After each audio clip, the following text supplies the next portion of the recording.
The train never stopped.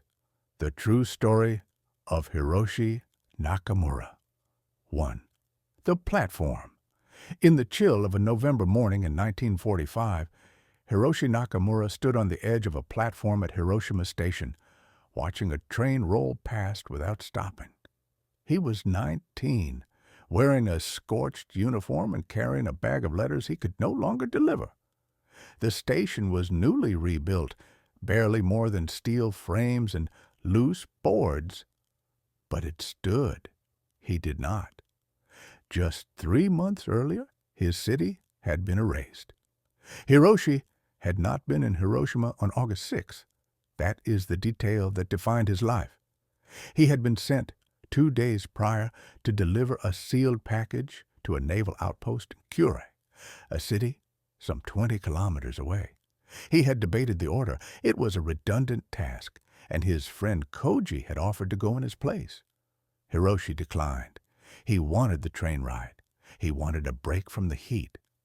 That decision saved him and cursed him. 2. Shadows burned into stone. When Hiroshi returned on foot 3 days later, Hiroshima was a skeleton. Buildings were hollow. Streets had no names. People walked like ghosts, skin peeling from their backs. He did not find his mother's house. He did not find his sister, but he did find the steps outside the central post office, where Koji had been sorting mail. The building was gone, just cash and stone. But there on the step, charred and permanent, was the shadow of a boy's body. He knew it was Koji, though no one could say for sure. There were many such shadows in Hiroshima. In the months that followed, Hiroshi never spoke of that shadow, but he stopped smiling, he stopped writing poems, and he never again boarded a train without looking back at the platform. 3. The letter that wasn't sent among the scorched mailbags Hiroshi recovered from the ruins was one that hadn't burned. Inside were 6 letters, all addressed to the same woman, Hanako Shimizu. Each letter was written in careful brushstrokes, full of longing and sorrow. A man named Takeshi, who, Hiroshi would later learn, was drafted in 1944 and stationed in Manchuria, had written them over 6 months. The last letter ended with a question. If the war ends, will you meet me by the Ota River? The date on the letter was August 5th. The mailbag had never been delivered. Hanako likely died without reading a single word. For years, Hiroshi carried those letters with him. He did not know why. He could have burned them or returned them to a registry office. But instead, they stayed folded in a small wooden box under his futon, surviving earthquakes, relocations, and the passing of time. They became an obsession, a guilt, a story unfinished. 4. The factory and the silence. In 1950, Hiroshi began working at a paper mill in Fukuyama. His hands became rough with pulp and dye. He rarely spoke, except when necessary. He never married. Some said he had once been engaged, but no one knew her name.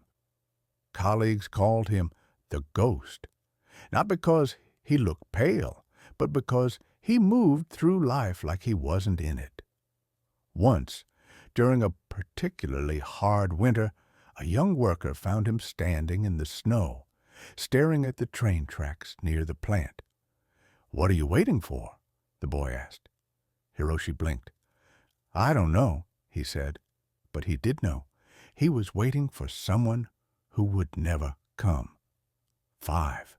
Regret with a pulse. In 1963, Hiroshi returned to Hiroshima for the first time in 18 years. He went to the Peace Memorial, walked past the ruins of the Genbaku Dome, and stopped at a small exhibit that displayed shadows, burned impressions of people caught in the blast. He stared at one in particular, and again he remembered Koji. Then he walked to the Ota River and sat under a bridge. In his pocket were Takeshi's letters. He read them aloud, voice quiet and cracked. Passers-by ignored him. A few looked concerned, but to Hiroshi, he wasn't reading for them. He was reading for Hanako, and for Takeshi, and for every letter that was never sent. That evening, he did something he hadn't done in years. He wrote, not a report, not a form, a letter, but it wasn't addressed to anyone. It read, "To the one I lost before I ever knew her name, I am sorry. I was supposed to bring you the words he left behind. I failed, but I remember them now, and I remember you, and I will not forget." He folded the note and placed it in the river. 6.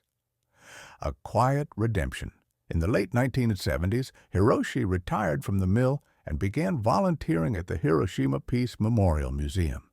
He was a quiet presence, never lecturing, never boasting. But visitors remembered him.